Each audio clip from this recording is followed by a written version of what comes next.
I wanted to make a little educational video on what gender affirming care looks like for an 11-year-old.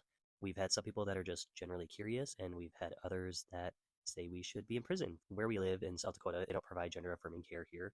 So we have to travel 3.5 hours out of state to Minnesota so that Nev can get gender affirming care. We travel to Moorhead, Minnesota, which is 3.5 hours away, try to make it kind of like a fun little trip because obviously no one wants to be going through this to get medical care. What the process actually looks like is counseling and other therapy services, psychiatry, all of that are required to go through this process. She has been getting those services since she was 4 years old when she started having some dysphoria about her gender. So she's been doing this for many, many years.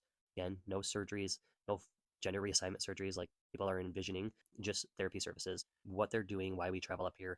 We travel every 6 months, but it's actually going to start being much sooner in between appointments because they're tracking Nev's puberty. How they do that is they measure testicle size to see how far into puberty the child is because they want them to go through those first couple of stages of puberty as men and women do. So they have normal, things like body hair and things like that that are normal parts of just humans. So she'll go through that first stage, but then they will actually start puberty blockers before any of those like irreversible changes start to happen, like voice change, muscular change. So what they do is they put a pause before any of those irreversible changes happen.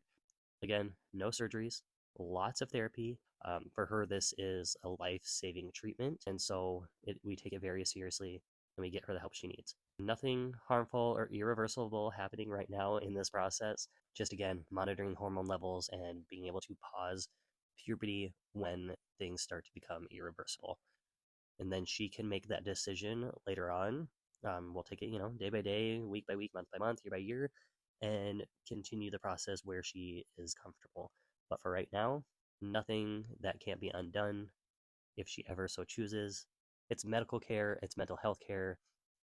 We really would like it to be more accessible, obviously, so we are looking to relocate, if possible, to at bare minimum Minnesota. So just because where we are in South Dakota, it is one of the top 10 unsafest places for LGBTQ plus individuals, and there are no protections here for trans people, where in Minnesota there is very good protection. So yeah, if you have any questions on the process, definitely drop it in the comments below. We'd be happy to answer.